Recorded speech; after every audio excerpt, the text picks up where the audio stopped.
World War II brought many changes to America. Many people who looked for work throughout the Depression would soon find an abundance of jobs working in this war industry, and Evansville was no exception. World War II would transform Evansville from a developing industrial town to a bustling war machine. Thousands of people flooded in from surrounding towns and villages to fuel the machine. Working almost non-stop, Evansville produced everything from mess kits to ocean-going troop transport ships. One of the biggest contributions to the war effort took to the air. The building of the P-47 Thunderbolts at the Indiana Division of Republic Aviation put Evansville residents to work and put the Nazi and Japanese forces on the run. There's very, very few things you could really spend your money on. You saved it. You bought war bonds with it, which was a good deal. People made a lot of good money off of war bonds, and they redeemed these in the years after the war. Evansville announced on March 21, 1942, that Republic Aviation would build a plant on the north side of town that would produce New Age fighter planes to send overseas. Many critics found this decision to be ill-advised due to the fact that the newly built LST shipyard would be demanding of a lot of Evansville's available resources. The shipyard would employ over 19,000 people, and Republic Aviation would, at its peak, employ another 8,300. This raised concerns among the people that wondered if Evansville would be able to support the 32,300 needed to run these two plants. On top of that, all of the employees would need to be trained for the part they would play in producing these New Age fighter planes. The Benninghoff-Nolan building, which was east of the new Central Public Library, was the headquarters for the employment office for the aviation plant. It was also used as Republic's training building for sheet metal work, welding, riveting, drafting, and layout. By April 7, 1942, the groundbreaking of Republic started on the main building and offices near the airport. The steel from the building had come from International Steel's inventory, and the plant was made in 50-foot sections. International Steel would also produce sections for the LSTs at the shipyard. The aviation plant was built for the sole purpose of producing P-47 Thunderbolts. The plant took pieces of the plane that were built by local companies and pieced each one together. Several plants here in town was involved in the P-47. Servell made wing spars and made wings for the P-47, and Chrysler and Briggs, they made ammunition. And Hoosier Lamp and Stamping made the tail sections for it. On September 19, 1942, the first P-47 Thunderbolt, nicknamed Hoosier Spirit, rolled off the line. This plane would be the first of thousands to roll out of the Republic Aviation plant and into the skies over Europe. Evansville made about half of the P-47s that would be produced for the war effort, with the grand total coming to just over 6,200 planes. These cost-effective, nimble planes would help win the war in the skies for the Allied forces.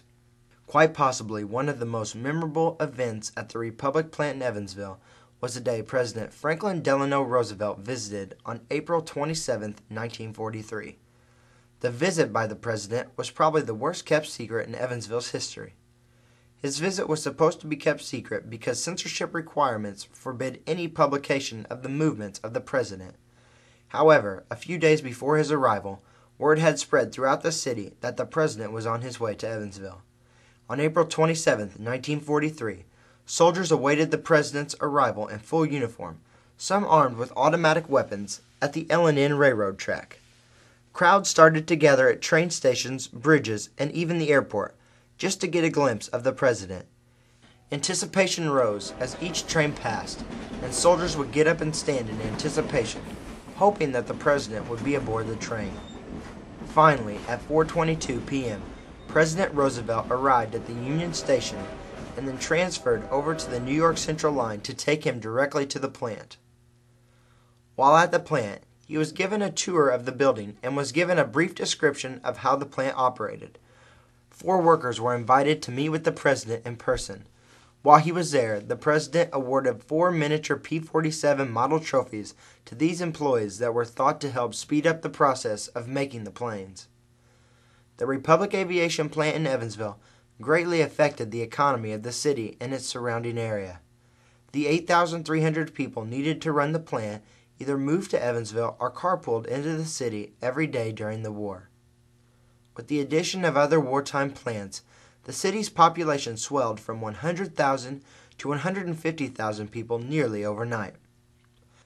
Many brought mobile homes to serve as temporary housing due to the lack of available housing near the plant. Harold Morgan remembers what life was like living in one of these trailers while his father worked at the Republic Aviation plant. Dad got a job at Republic Aviation, and we moved from Odin to Owensboro. But the commute was so bad. It was just a struggle because all of these people were going from Evansville to Owensboro and Henderson all over. Evansville was terribly, terribly crowded as far as the traffic. So Dad was spending much of his day commuting, and this just wasn't going to work. Somehow, some way, he found a small trailer by the airport, and they bought the trailer. And that's where we lived until 1947, when lumber again became available to build houses for the public. He was a final tail assembly inspector. There was a little door right behind the tail wheel of the P-47, and he would open that door and use his flashlight and his mirror and inspect the final construction and assembly of the rudder, the elevator into the fuselage. And if it was okay, he had a little rubber stamp with it. I think it was the letter M3, Morgan 3. The influx of 76,000 workers coming into Evansville during the war transformed the city from a quiet riverside town into a bustling wartime machine. But everybody was interested in winning. That was the only thing that was important, was to win. And the people actually would have worked for half pay. It wouldn't have mattered, because that was the mindset of everybody, to win. In later years, Evansville would continue to expand its metropolitan area as more and more people moved from the city to its suburban areas surrounding Evansville. As the war came to a close, so did the production of P-47s in Evansville. The once bustling plant now stood idle with the surrender of the Japanese Imperial forces in August of 1945. The plant would officially close on January 4th, 1946, just months after World War II ended. Not long after it closed down, the factory would be bought by a company called International Harvester. It would only last for a few years, and once again it would be replaced by a company who still occupies it today, Whirlpool.